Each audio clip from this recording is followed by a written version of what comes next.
دوستای عزیز سلام عرض ادب. امروز میریم طرف از اینکه چطور ما انوایرمنت یا محیط کامپیوتر خود را به خاطر کدینگ آماده بسازیم. این را میخوانیم. البته در بخش HTML شما نیاز نیست به خاطر کدام سافتویر یا نیاز به کدام سافتویر ندارین. چرا؟ چون خود براوزر خود دارین. ان شاء الله من میفهم تمام کامپیوتر براوزر داره. این براوزر کافی است. به خاطر که این براوزر هم جاوا اسکریپت هم میفهمه، هم HTML هم میفهمه، هم CSS. شما اگر در نوتپد که یک سافتویر یا یک کد ادیتور یا چی میگن تکست ادیتور است، یک تکست ادیتور است، میتونید او کد کنین، بعد از اون میتونین او رو بس با فرمت HTML ثبت کنین و رن کنین. مثال براتون میگم، اینجا میرین نوتپد باز میکنین notepad.exe سیست .exe انتر میگین. وقتی من این را باز کردم در این قسمت میتونم نشته کنم. فرض مثال این قد چیز است، را پاک میکنم نشته میکنم. فرض مثال dev اولین چیزی که بود HTML بود. درست است، HTML باز کردم، پس HTML بسته میکنم. شما در اینمی من کامند میکنم کار کنین سیست و داک تایپ ماندیم. یعنی داک تایپ پیش از یک کامند دیگه میامد، یک چیز میامد داک تایپ سیست نه داک تایپ سیست نه این یک چیز میامد. این کی بود؟ فقط یک پوینت میکرد به خود براوزر یا یک اشاره میداد که ما ورژن 5 هستم. صحیح نه؟ ورژن 5 HTML. اگر داک تایپ نتین مشکل نیست، هیچ مشکلی ایجاد نمیشه. فقط براوزر فکر میکنه که ورژن 4 HTML است. این حالا ما هد میتم. صحیح نه؟ هد پس هد بسته میکنم. دیدین که ما به چه ساده یوال باز بادی را میتم، بادی و پس بادی را بسته میکنم. ما اون روز براتون گفته بودم که هد چی است؟ سکشن هد به خاطر چی استفاده میشه، سکشن بادی به خاطر چی استفاده میشه و خود HTML چی است. اینمی که است یک بیسیک استراکچر یک فایل یا یک وب پیج است. یعنی استراکچر اساسی یک وبسایت به این شکل می باشه. خب اینی هد که است، این به خاطر چی استفاده میشه؟ This portion is used for meta information about our website. Meta چی معنی میده؟ Meta is equal to data about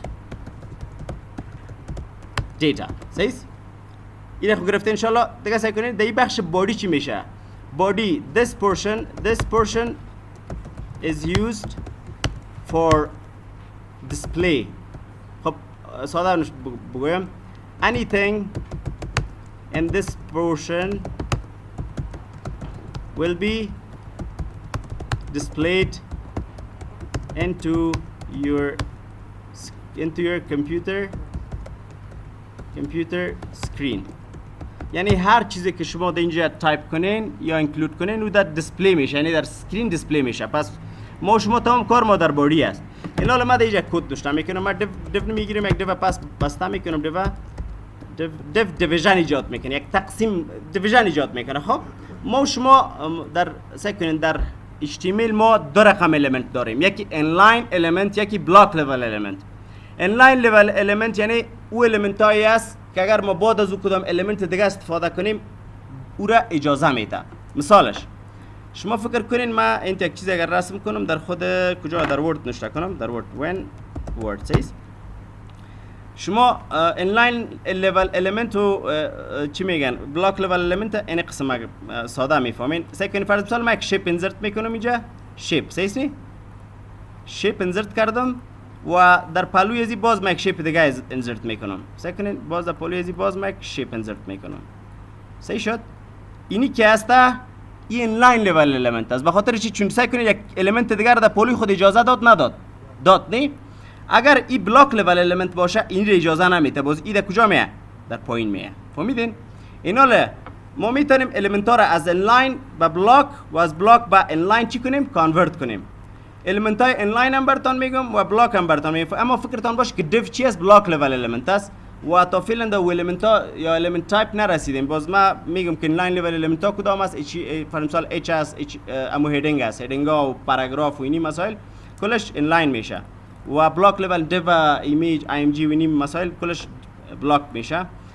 فقط میتونیم که با اون را از یک انلاین به بلاک و بلاک به انلاین ما کانورت کنیم. خب در اینجا سعی کنین این دیو چی بود؟ انلاین بلاک لیول الیمنت بود. ما در داخل از چی میگم؟ یک هیدینگ میتونم، هیدینگ یک صحیح است، هید یک اچ یک نشته میکنم، اچ یک پس اچ یک بسته میکنم، نشته میکنم کابل صحیح است، پس اچ یک بسته میکنم هیچ یک پس بسته کردم سیو. اینی شد یک داکیومنت ما. سعی کنید شما ببینید دی کد کنم فایل میگم سیو اس میگم فقط در سیو اس رفتم دینی قسمت چی نوشته میکنم تکستیر از بین میبرم صحیح نه نوشته میکنم HTML صحیح و اینو در کجا ثبت میکنم میایم در این قسمت ثبت میکنم در درایو دی در درایو دی رفتم در دیتا نوشته میکنم یا در نوشته میکنم 50 first cycle backend mail دینی قسمت نوشته میکنم for example HTML code using notepad صحیح این یک فایل شد. اینا اگر بخوایم مرن کنم ما پس در اون فولدر میرم درست از اون فولدر که ما ثبت کردیم اینا در قسمت میرم در بک‌اند میل اینا در قسمت و در اینجا سعی کنیم میبینین کد یوزینگ نوتپد آمده سری کلیک کنین اون چیزی که من میخواستم دیسپلی میشه.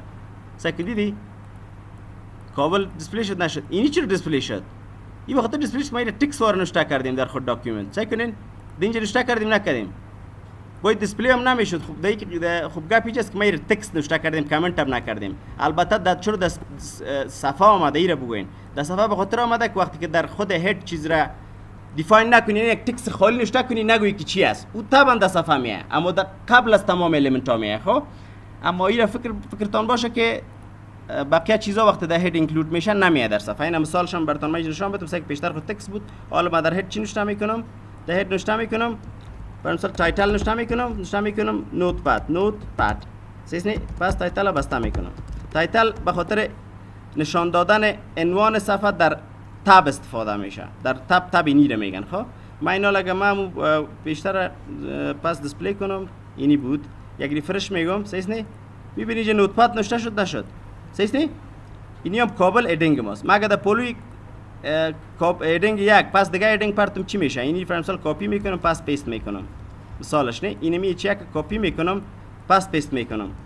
این چک چی است انلاین است یا بلاک است حالا میبینین سکنین اگه در پولی خود اجازه داد چیز انلاین است ریفرش میگم اگه در پولی خود اجازه نداد بلاک است نه این چک شما اگه میخواین بیخی خودم اطمینانی بسازید این را میتونید انسپکت می این قسمت هکرها کلش از انسپکت استفاده میکنه. خب کنین میبینین امی هر هدینگ متأخر گرفته یا نگرفته اسپیس است. اگر باز بخوایم ما این کانورت هم میتونم ساده بسیار ساده کانورت میشه. ساده چه قسم کانورت میشه ما اینی چک نوشته میکنم صحیح است این چک نوشته میکنم استایل پس استایل هم صحیح میگیرم با باز دو تا چی میتونم نوشته میکنم دیسپلی صحیح است دو کالم بلاک نوشته میکنم انلاین نوشته میکنم انلاین یعنی این دیسپلی چی کو انلاین صحیح و یک سمی کالن هم میتونیم خلاص اینا رو سعی کنین. ما امیر پس ریفرش میکنم حالا سعی کنین البته یک دفعه سعی کنم ما که چرا شده یعنی میبینی این لاین شده ببینید تا آخر سفر نگرفته اما این مشکل اینجاست صحیح کی اجازه نمیده. پس ایران باید چی کنیم انلاین کنیم مردوش که انلاین کنیم مشکل حل میشه. میره فقط از این کد کپی کنین این کد کپی کنین پرتین در داخل از چک و یک دفعه ریفرش کنین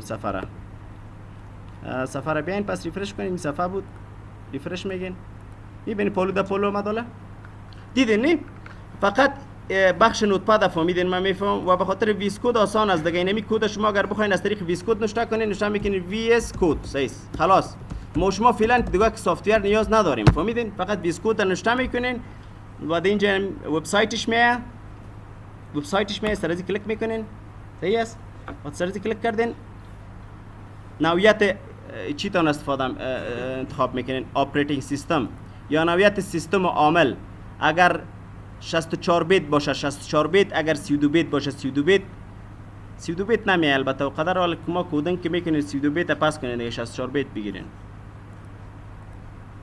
حالا کماندای لینکس براتون کار بکنم او بسیار مهم است. خب ما سعی کنم که ویدیو چقدر آمده 9 دقیقه آمده بسیار کم آمده زیاد نشده بود بس و ایر کنترل F2 بگویم که پاس شود دور پس سعی کنین. ما فعلا بعد از یک کم البته یک سکتگی داشتیم نت ضعیف بود ما ویدیو رو پاس کردم. حالا سعی کنین اینی صفحه ویس کد است شما فقط سر دانلود کلیک میکنین خلاص یا سر ازی کلیک میکنین دیگه کدام مشکل نداره. خب من میلینک اینو کپی میکنم صحیح نه کپی و کپی نمیکنین البته چرا آپشن کپی نداره نمیفهم خو نزی طریق میتونین دانلود کنین بسیار ساده است. البته بعد از دانلود یک کار دیگه هم باید کنین. بعد از دانلود میرین ویس کد باز میکنین ما مثل کد را باز کردیم صبر ما کد را باز کنم کد را باز میکنین صحیح اینی ویس کد است اینجا ما سعی کنین بعد از دانلود این صفحه را باز میکنین، میرین در این سکشن. این سکشن چی است؟ extension. If I just explain you, this portion helps you just to work with different types of languages. Okay?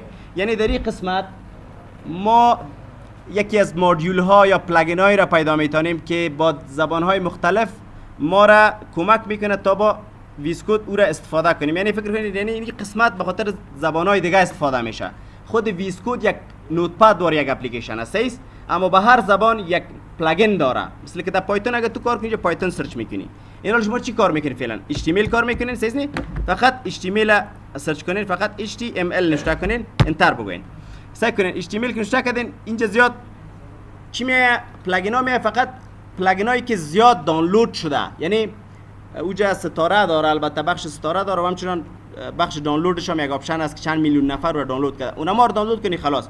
ما ویدیو رو پاز میکنم تا این قسمت بیاید، درست است؟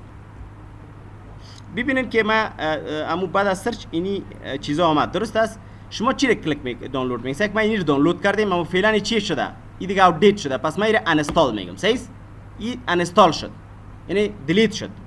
ما چی رو باید دانلود کنیم؟ این CSS اینا ما دانلود کردیم، شما میره دانلود کنید. صحیح؟ اینی را 3.5 میلیون نفر چی کرده؟ دانلود کرده. ستارهش چقدر است؟ 4.5. این رو من انستال میکنم. دیگه در پایین HTML پریویو اینی هم خوب است، 1.3 میلیون نفر خورد، ستارهش کم است، میمونه میشه. دیگه کسی نیست که دانلود کرده باشه. HTML class suggestion اینجا میگیریم و class auto complete for HTML اینی رو میگیریم. صحیح؟ بعضی دیگه قدر شما دانلود میکنید کل از این پر از اکستنشن کنید، 3 دانه دانلود کنید خلاص، بعد 3 زبان. صحیح شد؟ دیگه ویدیوی فعلی همه قدر بود. امید دارم که براتون خسته کن تمام نشده باشه.